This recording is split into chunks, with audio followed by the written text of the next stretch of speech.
வணக்கம், நான் Esther. Welcome அவர் channel. எங்கள் சேனலில் ஃபஸ்ட் டைம் பார்த்தீங்கன்னா லைக் பண்ணுங்கள், ஷேர் பண்ணுங்கள், சப்ஸ்கிரைப் பண்ணுங்கள். மறக்காமல் அந்த பெல் பட்டனை கிளிக் பண்ணுங்கள். அப்போ தான் நான் போடுற எல்லா வீடியோ உங்களுக்கு உடனுக்குடன் வரும். வாங்க வீடியோக்குள்ள போகலாம். புதுசாக வந்திருக்கிற சப்ஸ்கிரைபர் அனைவருக்கும் மனமார்ந்த நன்றிகள்.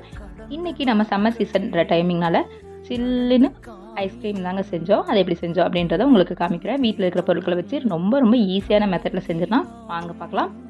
இதுக்கு தேவையான பொருள் பார்த்தீங்கன்னா 1/2 லிட்டர் பால் எடுத்துருக்கிறேங்க. நான் ஆரோக்கிய பால் தாங்க எடுத்துருக்கிறேன்.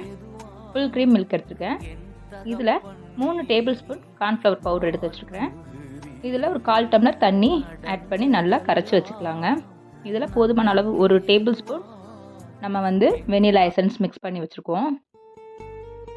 இப்போ பார்த்திங்கன்னா பால் நல்லா ஸ்பீடாக ஹை ஃப்ளேமில் வச்சு மறுபடியும் ஸ்லோவாக வச்சுக்கோங்க. இப்போ நான் கரண்ட் அடுப்பில் வச்சுருக்கிறதுனால நம்மளுக்கு ஈஸியாக இருக்கும்.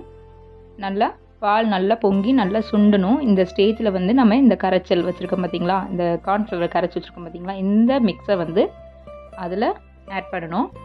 சுகர் பார்த்திங்கன்னா ஒரு 8லேருந்து 9 டேபிள் ஸ்பூன் சுகர் ஆட் பண்ணியிருக்கேன்.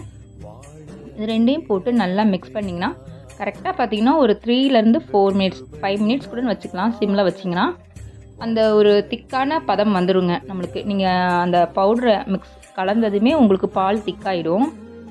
அந்த ஸ்டேஜில் நம்ம அடுப்பை ஆஃப் பண்ணிக்கிட்டால் போதும். ரொம்ப நேரம் நம்ம கிண்டோம்னா ரொம்ப கெட்டியாயிடும், அடி பிடிச்சிரும். அதனால் ஸ்பூனை வச்சு நல்லா கிண்டிக்கிட்டே இருக்கணுங்க. அவ்வளோதான். இப்போ இதை ஒரு 1/2 மணி நேரம் நம்ம நல்லா ஆற வச்சுக்கலாங்க. ஆற வச்சதுக்கப்புறம் பார்த்திங்கன்னா நல்லா ஆறுனதுக்கப்புறம் ஒரு மிக்ஸி ஜார் எடுத்துக்கோங்க. அதில் நம்ம இந்த மிக்சரை உள்ளே போட்டு நல்லா பீட் பண்ணிக்கலாம். ஒரு 2 டைம்ஸ் நல்லா பீட் பண்ணுங்கள். நல்லா நுரைச்சி வரும். அதை ஒரு ஏர் கண்டெய்னரோ ஒரு சில்வர் பாக்ஸ் வீட்டில் என்ன இருக்குதோ அதுக்குள்ளே போட்டு ஃப்ரீசரில் ஒரு 2 ஹவர்ஸ் நம்ம ஸ்டோர் பண்ணிக்கலாங்க.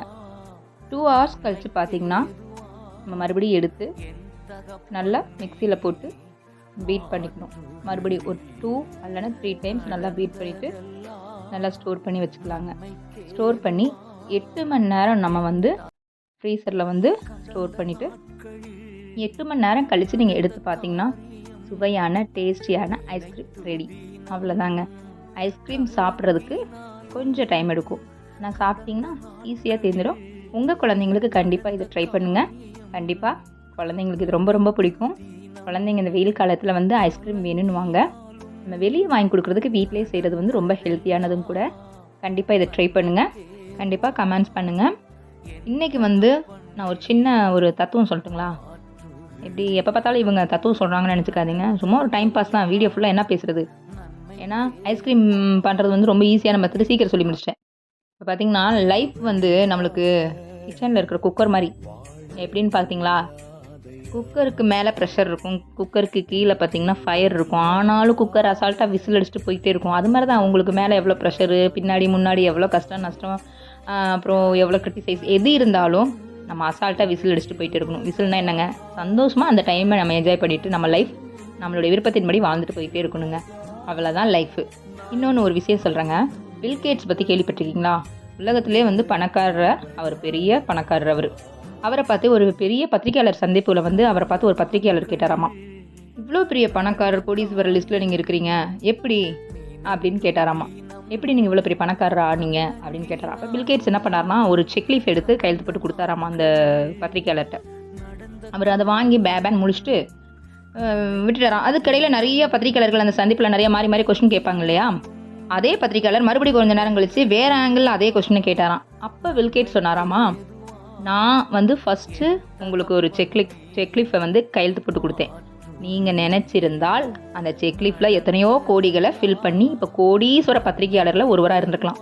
ஆனால் நீங்கள் அதை அவாய்ட் பண்ணிட்டீங்க. அதை எப்படி யூஸ் பண்ணணும்னு தெரியாமல் போயிட்டீங்க. ஆனால் நான் அப்படி கிடையாதுங்க. சின்ன வாய்ப்போ பெரிய வாய்ப்போ என்னை தேடி எந்த வாய்ப்புகள் வந்தாலும் அந்த வாய்ப்பை நான் யூஸ் பண்ணிக்குவேன்.